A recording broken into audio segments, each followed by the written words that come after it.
आज की चर्चा एक ऐसे आंकड़े से शुरू करते हैं जिसने मुझे सच कहूं तो थोड़ा चौंका दिया। अच्छा। दिसंबर 2025 तक भारत में अंतर्राष्ट्रीय महत्व की आर्द्र भूमियों यानी रामसर स्थलों की संख्या 96 हो गई है। 96? हाँ, 96। और ये पूरे दक्षिण एशिया में सबसे ज्यादा है। ये संख्या वाकई में बहुत बड़ी है। और ये सिर्फ एक गिनती नहीं है। अगर आप थोड़ा ध्यान से देखें तो ये भारत की जो पर्यावरण को लेके सोच है ना, उसमें गहरे बदलाव की तरफ इशारा करती है। बिल्कुल, और यही बात मुझे सबसे ज्यादा दिलचस्प लगी।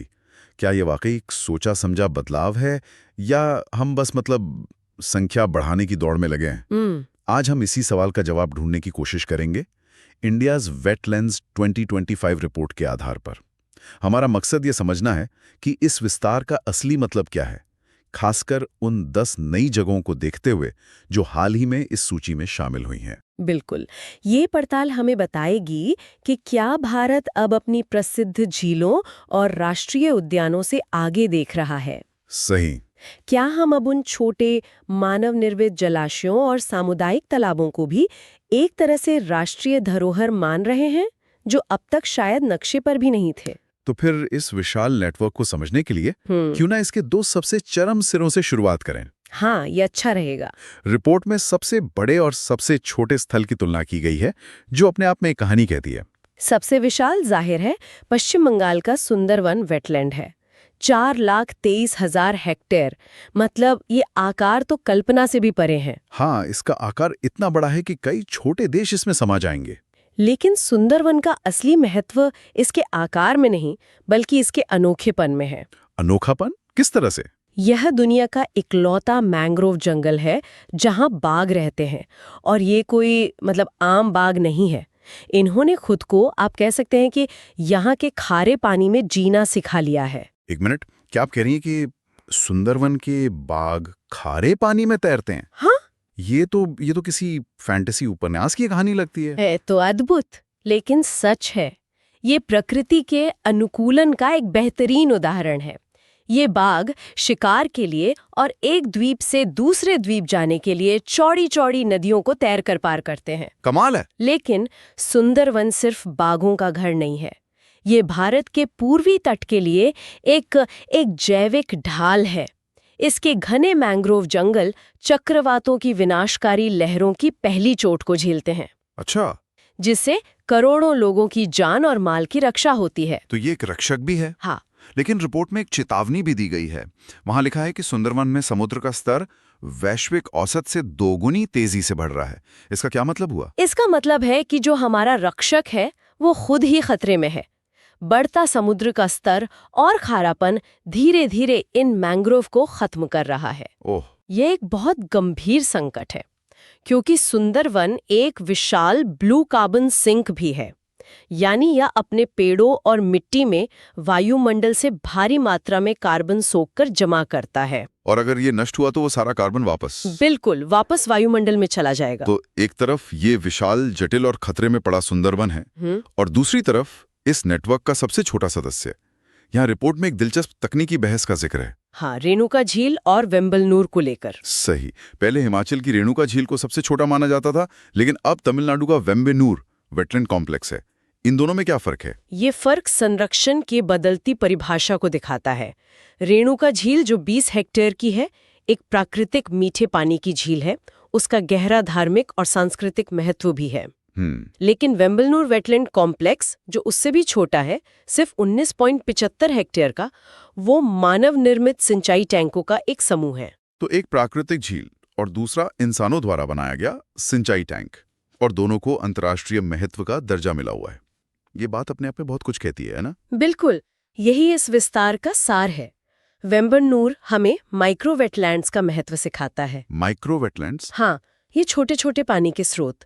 ये मध्य एशियाई फ्लाईवे पर हजारों मील की यात्रा करने वाले प्रवासी पक्षियों के लिए किसी हाईवे पर बने ढाबे की तरह हैं। ढाबे की तरह? ये तो बहुत अच्छा उदाहरण है। वे यहाँ रुकते हैं, ऊर्जा लेते हैं और फिर अपनी आगे की यात्रा पर निकल जाते हैं।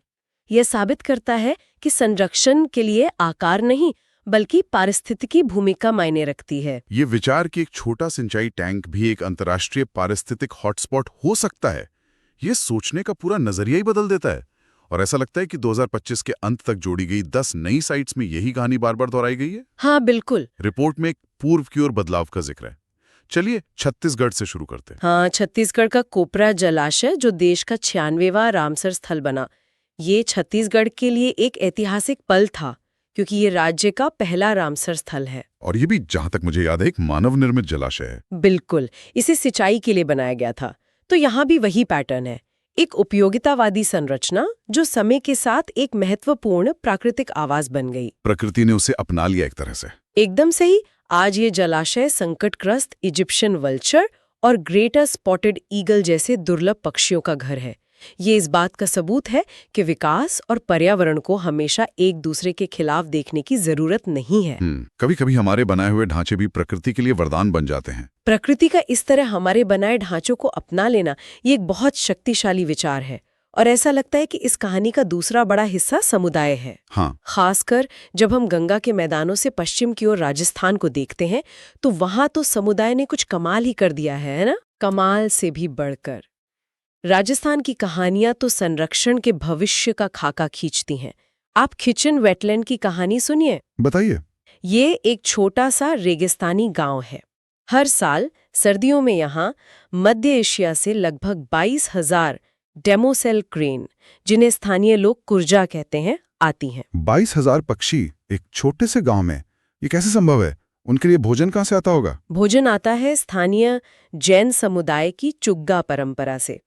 कई पीढ़ियों से वे इन पक्षियों के लिए रोजाना हजारों किलो अनाज डालते हैं। अरे वाह! ये किसी सरकारी योजना का हिस्सा नहीं है, ये उनकी आस्था और करुणा का प्रतीक है। आज खिचन दुनिया का सबसे बड़ा क्रेन फीडिंग ग्राउंड बन गया है, जो पूरी तरह से सामुदायिक प्रयास पर चलता है। ये तो अविश्वसनीय है। और रिपोर्ट में एक और दिलचस्प शब्द का इस्तेमाल हुआ है, सामाजिक बाड़, यानी सोशल फेंसिंग। ये मिनार वेटलैंड कॉम्प्लेक्स के संदर्भ में है, जिसे पक्षी ग्राम भी कहा जाता है। इसका क्या मतलब है? सामाजिक बाड़ एक क्रांतिकारी विचार है। मिनार में ग्रामीणों ने मिलकर तय किया कि वो अपनी झीलों में मछली नहीं पकड़ेंगे और नहीं किसी को शिकार करने देंगे। मतलब उन्होंने खुद ही नियम बना लिए। हाँ, उन्होंने किसी सरकारी कानून का इंतजार नहीं किया। उन्होंने खुद अपने प्राकृतिक संसाधन के चारों ओर एक अदृश्य सामाजिक बाड़ बना दी। वे खुद इसके संरक्षक हैं, पुलिस भी वही है। वाह! ये दिखाता है कि जब समुदाय किसी प्राकृतिक धरोहर को अपना मान लेता है तो उसका संरक्षण सबसे बेहतर तरीके से होता है। तो एक जगह समुदाय पक्षियों को खिला रहा है, दूसरी जगह उनकी रक्षा कर रहा है। मतलब संरक्षण की भावना अंदर से आ रही है, बाहर से थोपी नहीं जा रही। यही असली बदलाव है। और ये सिर्फ रेगिस्तान में नहीं हो रहा। अगर हम दक्षिण में तमिलनाडु के थेरथांगल पक्षी अभयारण्य को देखें तो वहाँ कृषि और संरक्षण का एक अद्भुत संगम देखने को मिलता है। हाँ, ये कहानी भी बहुत दिलचस्प है कि कैसे एक सिंचाई टैंक को एक पक्षी अभयारण्य में बदल दिया गया। इसे बदला नहीं गया, बल्कि आप कह सकते हैं कि दोनों का विलय हो गया। वन विभाग ने सिंचाई टैंक के आसपास बबूल के पेड़ लगाए, जो प्रवासी पक्षियों के घोंसले बनाने के लिए आदर्श साबित हुए। अच्छा। अब हजारों पक्षी यहाँ आते हैं। उनकी बीट यानी गुआनो पानी में गिरकर उसे पोषक तत्वों से भरपूर कर देती है। और जब वही पानी सिंचाई के लिए खेतों में जाता है तो वो एक प्राकृतिक उर्वरक का काम करता है। मतलब किसानों की उपज भी बढ़ती है। हाँ, उनकी उपज बढ़ती है। ये तो संरक्षण बनाम कृषि नहीं, बल्कि संरक्षण से चलने वाली कृषि हो गई। ये एक आदर्श सर्कुलर इकोनॉमी का मॉडल है, जहाँ कुछ भी बर्बाद नहीं होता। बिल्कुल। पक्षियों को घर मिला, किसानों को बेहतर फसल। यही रामसर कन्वेंशन की बुद्धिमान उपयोग यानी वाइज यूज की अवधारणा का सच्चा उदाहरण है। और ये बुद्धिमत्ता सिर्फ विज्ञान में नहीं, आस्था में भी दिखती है। सिक्किम की खेचियोपालरी झील का उदाहरण लें, उसे इच्छा पूरी करने वाली झील कहा जाता है। हाँ, खेचियोपालरी सिक्किम का पहला रामसर स्थल है और ये 1700 मीटर की ऊंचाई पर स्थित है। स्थानीय मान्यता है कि ये झील इतनी पवित्र है कि अगर इस पर एक पत्ता भी गिर जाए तो पक्षी तुरंत उसे अपनी चोंच से हटा देते हैं ताकि पानी हमेशा साफ रहे। क्या सच में? विज्ञान इसे शायद पक्षियों का स्वाभाविक व्यवहार कहेगा, लेकिन स्थानीय लोगों के लिए ये आस्था का प्रतीक है और यही आस्था इस झील की सबसे बड़ी रक्षक है।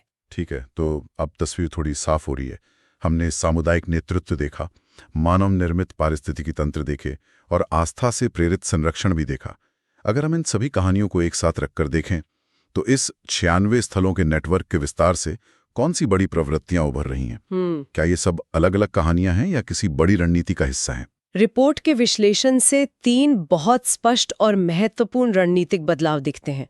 पहला, जैसा आपने कहा, पूर्व की ओर बदलाव है। हाँ, संरक्षण का ध्यान पारंपरिक रूप से उत्तर और दक्षिण भारत पर केंद्रित रहा है, लेकिन अब छत्तीसगढ़, झारखंड और बिहार के स्थलों को शामिल करना ये दिखाता है कि सरकार गंगा के मैदानों और मध्य भारत के पठारों की पारिस्थितिक अहमियत को पहचान रही है। ये तो एक तरह से संरक्षण के नक्शे को संतुलित करना हुआ। और दूसरा और शायद सबसे क्रांतिकारी बदलाव है मानव निर्मित आर्द्र भूमियों को मान्यता देना। कोपरा, सिलीसेड, थिरथांगल, कई नए स्थल प्राकृतिक नहीं है। ये इस बात की स्वीकृति है कि बांध, जलाशय और सिंचाई टैंक सिर्फ इंजीनियरिंग की संरचनाएं नहीं, बल्कि वे जीवित और महत्वपूर्ण पारिस्थितिकी तंत्र भी बन सकते हैं। बिल्कुल, जो जैव विविधता का समर्थन करते हैं। और तीसरा, जो मुझे लगता है कि इन सभी कहानियों का दिल है, वो समुदाय से जुड़ा है। महत्वपूर्ण प्रवृत्ति है सामुदायिक संरक्षण को प्राथमिकता देना। मेनार का पक्षी ग्राम या गोगा बिल, जो पहले से एक सामुदायिक रिजर्व था, को रामसर का दर्जा देना ये संदेश देता है कि सरकार अब संरक्षण के पारंपरिक ऊपर से नीचे वाले मॉडल से आगे बढ़ रही है। अब स्थानीय लोगों को अतिक्रमण करने वाला नहीं, बल्कि सबसे महत्वपूर्ण संरक्षक माना जा रहा है। ये एक तरह से संरक्षण का लोकतंत्रीकरण है। ये सब सुनने में बहुत सकारात्मक लगता है, लेकिन क्या ये इतना आसान है? इन स्थलों को टैग मिल गया, ये तो अच्छी बात है, पर इन्हें बनाए रखने में असली चुनौतियां क्या हैं? आपने बिल्कुल सही मुद्दा उठाया। टैग मिलना तो बस शुरुआत है। असली चुनौती अब इनके प्रबंधन में है। इन ज्यादातर आर्द्र भूमियों के लिए 3 बड़े खतरे हैं। क्या है वो? पहला, आसपास के खेतों से आने वाला कृषि प्रदूषण, यानी कीटनाशक और उर्वरक।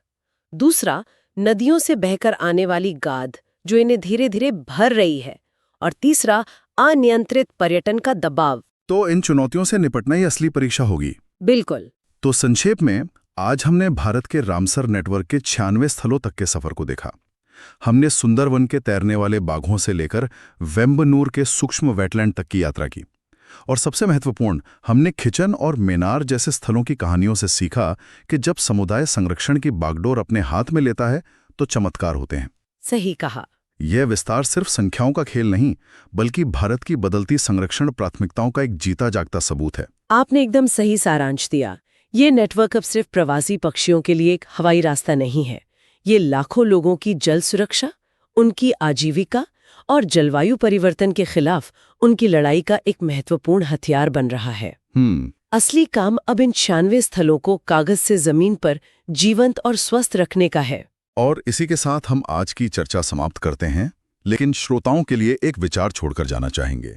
रिपोर्ट में मानव निर्मित आर्द्र भूमियों के बुद्धिमान उपयोग का बार बार उल्लेख है। हाँ, ये मुझे सोचने पर मजबूर करता है कि हमारे अपने शहर या गांव के आसपास ऐसी कितनी मानव निर्मित जगह हैं।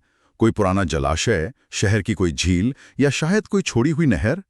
क्या वे भी गुप्त रूप से एक महत्वपूर्ण पारिस्थितिकी तंत्र के रूप में काम कर रही हैं, जिन्हें हमने अब तक पहचाना नहीं है? बहुत दिलचस्प सवाल है। हमारे अपने आस पड़ोस में प्रकृति का कितना छिपा हुआ खजाना मौजूद हो सकता है?